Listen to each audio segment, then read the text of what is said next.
John Presco. So November 22nd. My goodness, this is the day JFK was killed, assassinated. I think it is. Um, well, this might be one of the happiest days of my life.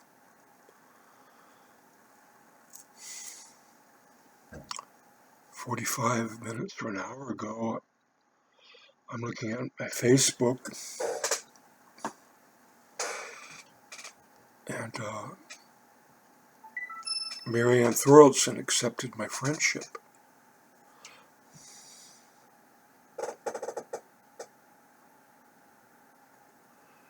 And I wrote her back. When I went to her page, I was just overjoyed because this allows me to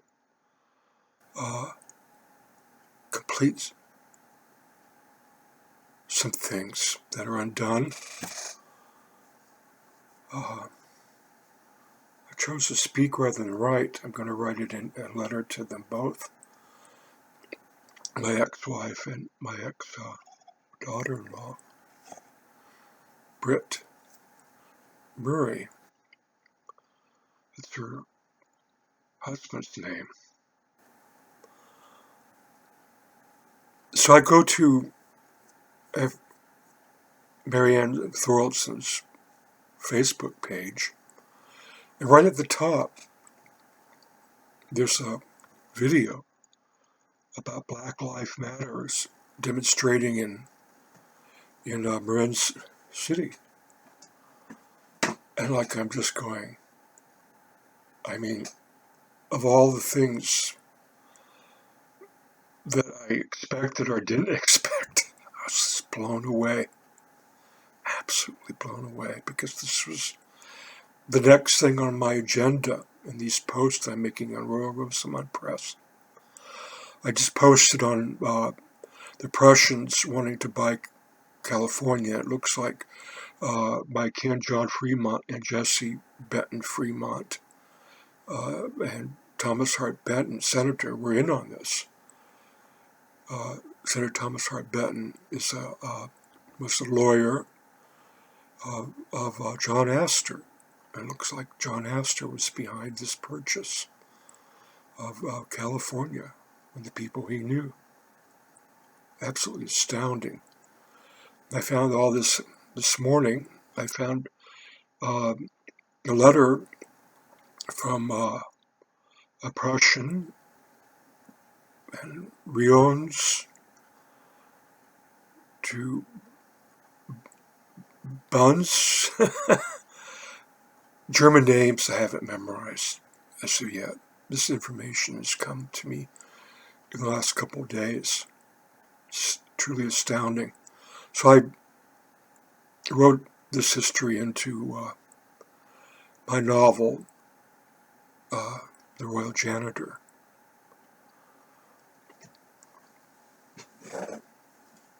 So I'm going to be speaking, I'm going to read this, what I wrote to Marianne and Britt. Hello, Marianne, Britt, and granddaughter. I was filled with joy that we are friends again. I came to your page and was overcome by the post on Marin City.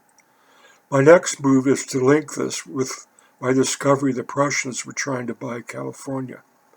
My grandfathers came from Prussia, and I have at least one grandfather who was a Turner, who backed my kin, John Fremont, in forming the Abolitionist Party.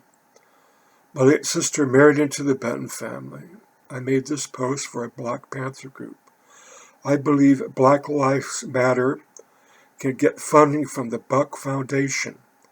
I propose a all-black Navy to patrol the San Francisco Bay. I mean, this is what, the last 24 hours I'm saying, well, what comes first? I want to do a contact Ed, my friend, the black historian, his brother, and finish, where do I begin? Okay, Britt, Marianne, I love you. I've always loved you. It's almost love at first sight. When I came to plant that garden, I felt like I was home. And we had a home. You made a home for me, and I lived with you. What was it, 7 months? I don't recall. I've been in therapy for starting back in March. I've had 3 sessions. I get one more.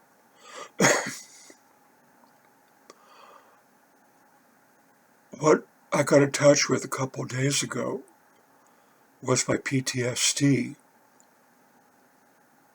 caused by an incident that happened on Beacon Hill in 1972.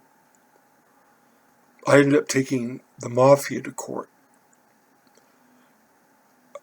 The brother-in-law of the mafia chief of Boston had purchased these 4 buildings, and I lived in one of them, and he wanted everybody out of our building so it could be renovated.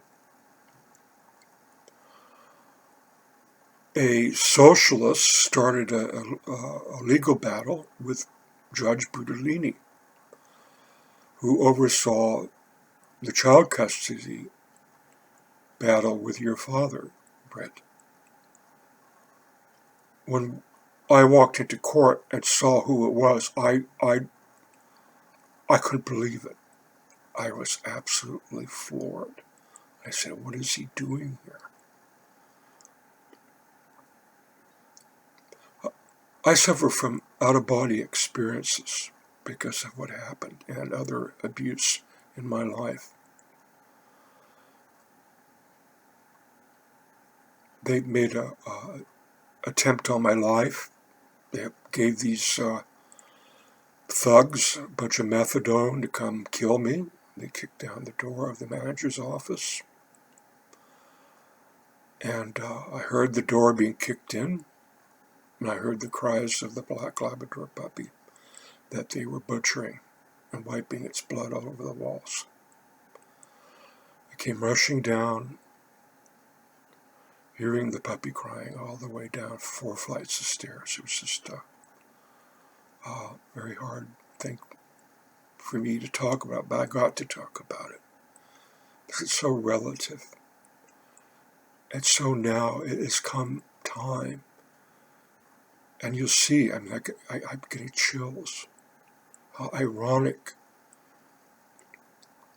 everything is. That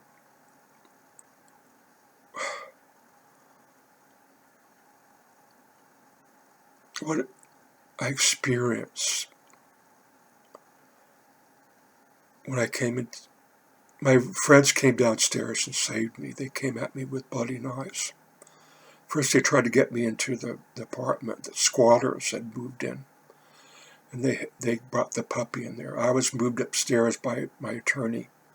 All of us were. These were squatters that came in. I found the puppy behind the toilet. It was still warm. I held the puppy and cried and cried. And I began to wipe the blood off the walls. They took the puppy and put its blood all over the walls. I didn't want the owners to come in and find that blood. They were a nice couple. While I was wiping the blood, I had a thought, a tremendous thought. that just altered my life. I blamed all our vanity, all human vanity, on the demise of this puppy. He was totally innocent. He didn't know what was going on. Didn't know any of the intrigues. I'd been going to court for 5 months, 6 months. There were lawyers, threats. The person down the street that owned the grocery store says they want their building back and they'll cut you little pieces and throw you into the gutter. You got to give it up and get out of there. He was my friend. He's warning me.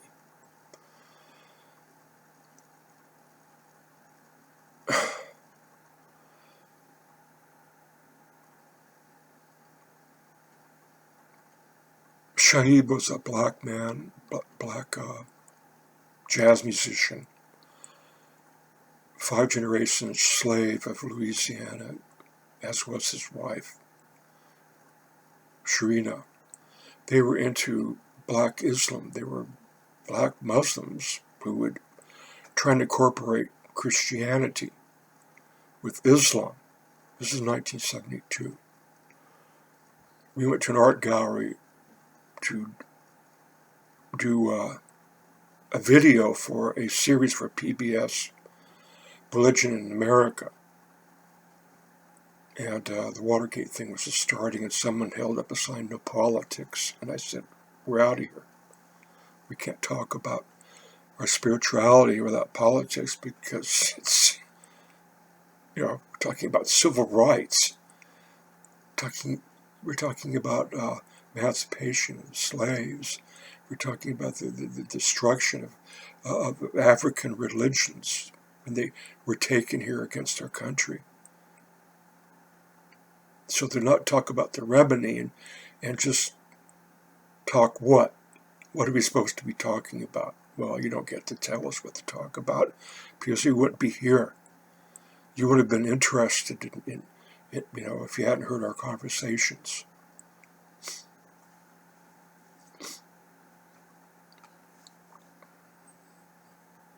Shaheed made a gree doll of the devil. He thought I was with the witches that were up there in Beacon Hill, and they were after him. I've done a blood test, and I found out I'm related to John Wilson, the head of the Massachusetts Bay Colony, who tried Anne Hutchinson. He was not involved with the witch hunts, but people he knew, were close with, a part of the colony were.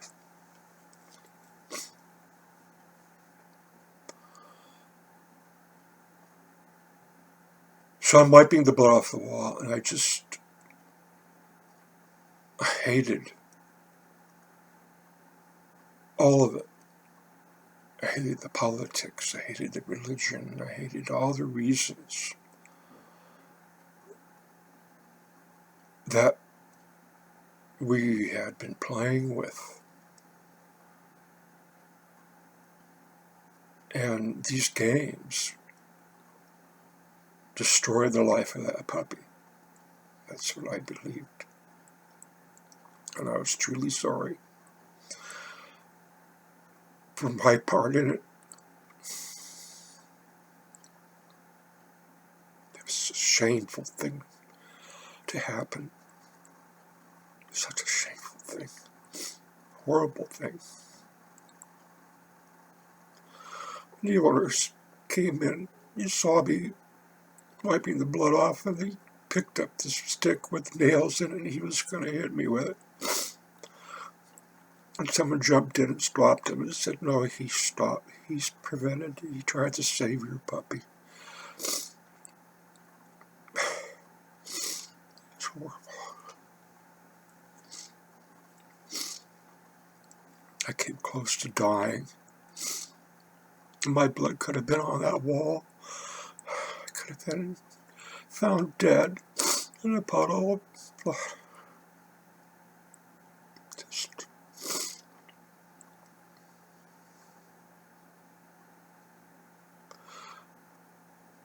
You come to these things.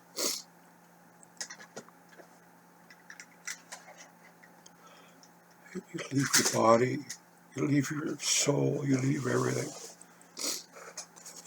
That's what I felt like doing. I didn't want to exist anymore.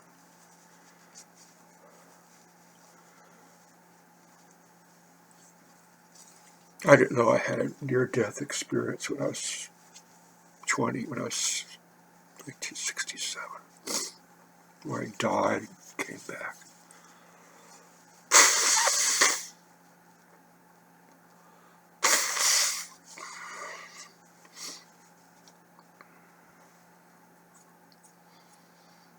Then they raped a 15-year-old Roanoke Indian girl. One of the Muslims that squatted, and I wanted to kill him. I almost did. I was protecting her, and I failed. I saw her in a Mercedes with a pimp, big pimp, driving down my street.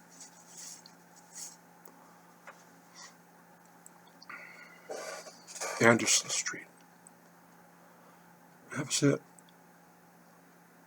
I had to get out of there. I didn't, whatever I was doing, whatever mission I was on, whatever religious quest was assigned to me, I quit. I tried to. And I ended up saving Dottie Witherspoon from a witch warlock guy that was hurting this cat, her cat. I came to California with her.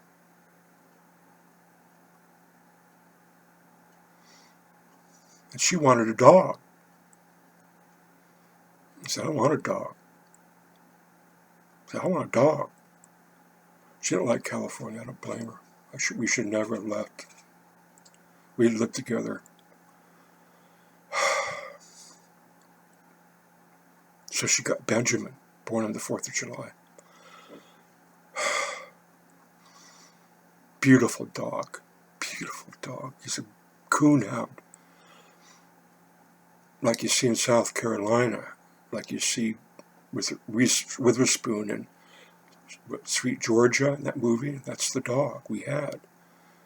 She's related to Reese Witherspoon. So she meets a friend of mine's girlfriend or lover that's a Christian, and they go off to the Lighthouse Jesus Freak Ranch. take our dog. There I am alone, no woman, no dog.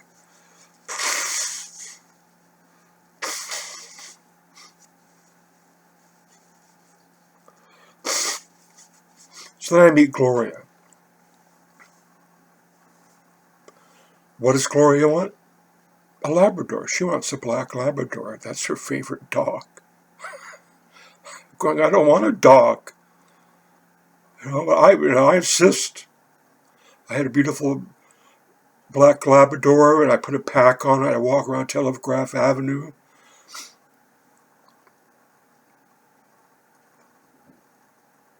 That dog was a diva, Brett. You loved very much. I feel so bad and guilty for taking that dog away from me, but I needed that dog. I needed something after that horrible custody battle over you. It was so horrible. And it brought it all back. Especially when Eric attacked your mother and there was blood on. I got cut. There's blood and we're against the wall. I just said, my God, is this going to stop?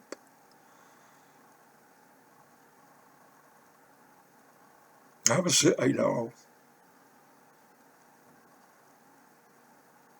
I'm the one that instigated the custody battle. What was I thinking? Marianne was right. You were right, Marianne. Should have just avoided it. I don't know. It's a crucible. Here it is. This is what the killing ground of all this vanity. Vile vanity. I mean, truly, what are we fighting over? Puppies and children? What is going on with us? So I instigated this legal battle. Marianne didn't want to. Now I know why. So we go to court, and there's Butalini, who presided over my case against the mafia. And I won. I won the case. Why? Because the mafia bosses heard about the killing of the puppy. They said, no, that's not right. That's not right. And the guy bought the building for $1, and he was somewhat connected, but he wasn't a made man. And he goes and gives methadone to these heroin addicts, rip-off, posing as hippies. They're trying to make it look like a drug deal gone bad.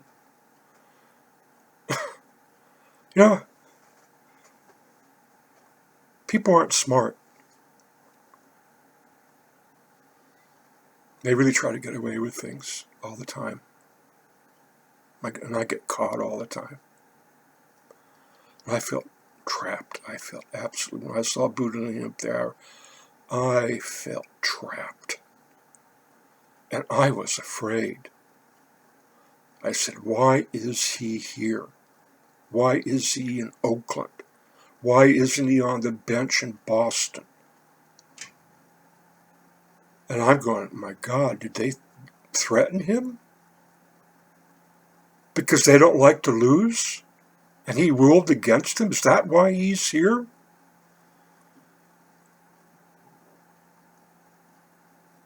And our attorney, I guess I'm talking to you, Britt, he was up for a judgeship in Oakland. He's having this mental battle with Butalini. Because I guess Butalini got assigned to be a judge before our Hispanic attorney. Oh, Jesus Christ.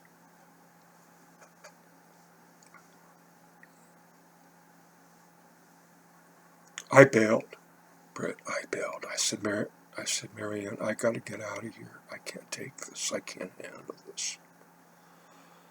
I want an annulment.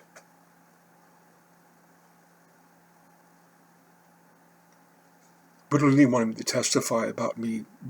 What do I do for a living? I didn't want to know that I'm getting SSI for PTSD.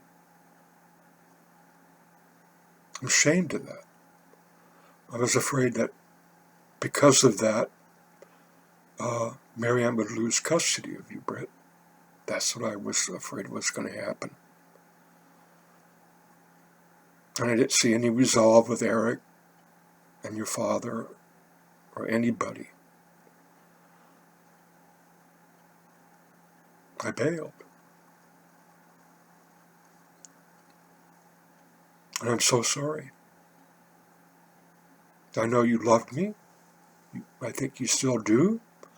I think you, Marianne, still love me. It's one of these unfortunate things that happen to us in our lives.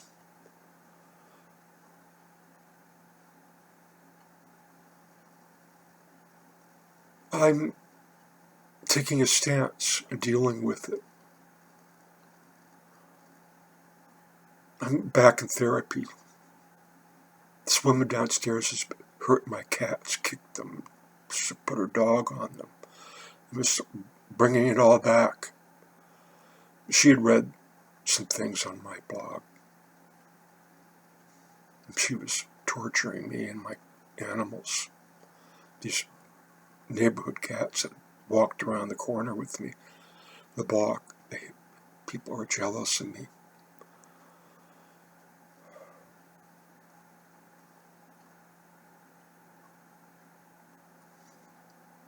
So a month ago, I like to look at floor plans and homes. I used to draw floor plans.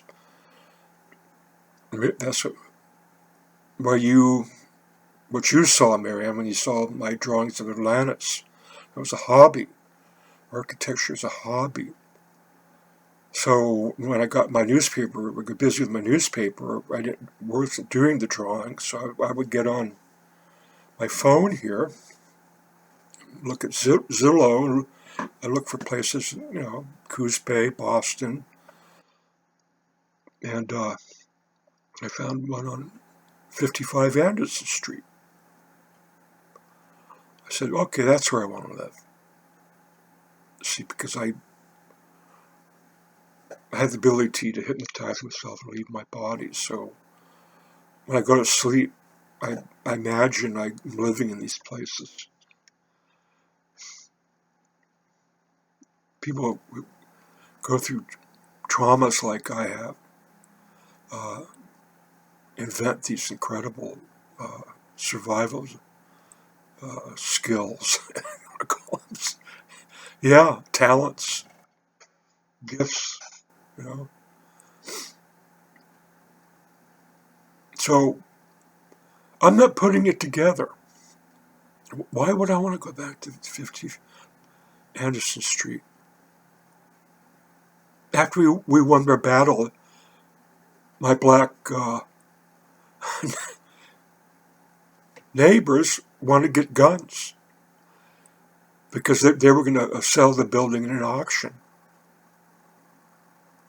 And they said, we're going to fight. I said, don't do it. It's not worth it. Don't kill people for this building. No, we're going to, this is it. We got to make a stand. You wouldn't understand. They go, what are you talking, and I go, what are you talking about? I was in court for 6 months for us.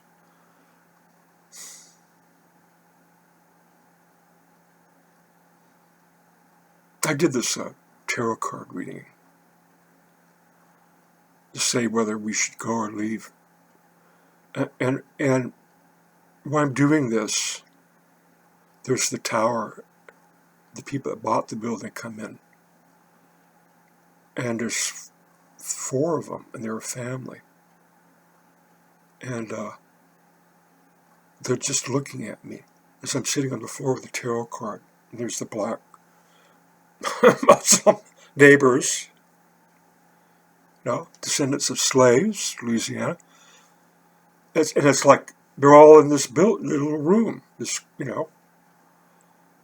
and they're staring at me, and they can't stop staring at me. And I'm talking to them, and I'm saying, well, we're going to move out. You see, here's the tower, and then we got these 8 brothers fighting with wands and stuff, and it looks like we're out of here. We're not going to fight.